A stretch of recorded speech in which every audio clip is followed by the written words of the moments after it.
Obyvatelia mesta Senice nás zavolali pred mestský úrad.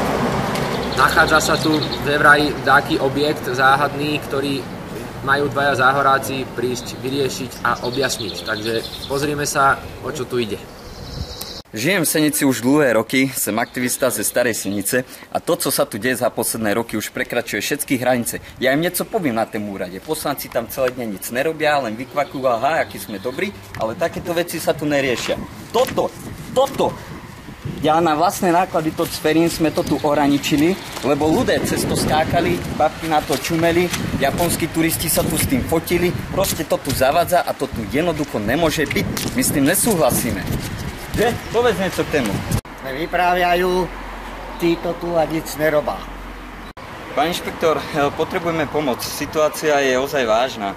Áno, ľudia do toho už aj narážajú. Treba to okamžite riešiť. Dobre, ďakujeme.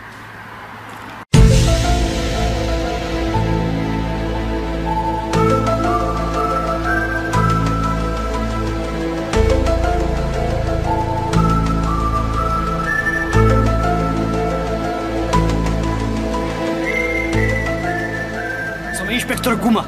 Prichádzam sem, aby som vyriešil túto záhadu, ktorá sa tu objavila v Senici. Povolali ma z najvyšších miest.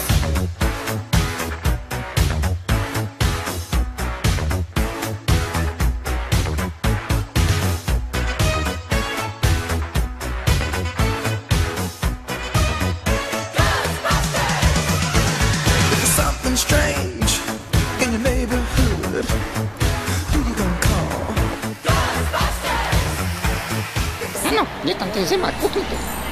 Je. Niekto v tom má prsty. Ja to zistím.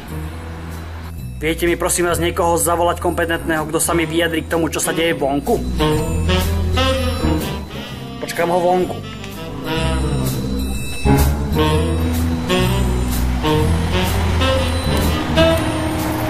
Dobrý deň, pán zástupca. Ja som inšpektor Guma. Došiel som sem vyriešiť túto záhadu, čo sa tu deje. Viete sa mi k tomu vyjadriť? Viete mi to objasniť, prečo to tu je? Mesto Senica situáciu eviduje a týmto javom sa zaoberajú príslušné vedúci oddelení, pripravujú materiály na rokovanie Mestskej rady a následne to bude potom predmetom rokovania Mestského zastupiteľstva. Aha, tomu nechápem. Viete mi to vysvetliť? Túto informáciu vám nemôžem ani potvrdiť, ani vyvrátiť. Dávam o tomto návrhu hlasovať. Dobrý deň. Dobrý deň. Som inšpektor Guma. Ja som Krupný. Prišiel som sem riešiť záhadu, ktorá bola pred mestským úradom není dávno. Viete mi k tomu povedať viac informácií? Celú záležitosť sme prebrali na zastupiteľstve a jednoznačne sa vyjadrili k tomu, aby prišlo k náprave. Ďakujem pekne. Viete mi vypovedať, kto v tom má prsty? Som tomu na stope. Zatiaľ všetky stopy vedú na úrad. Zatiaľ vám ďakujem za informácie. To sa tu nedieje náhodou. Nič není náhoda.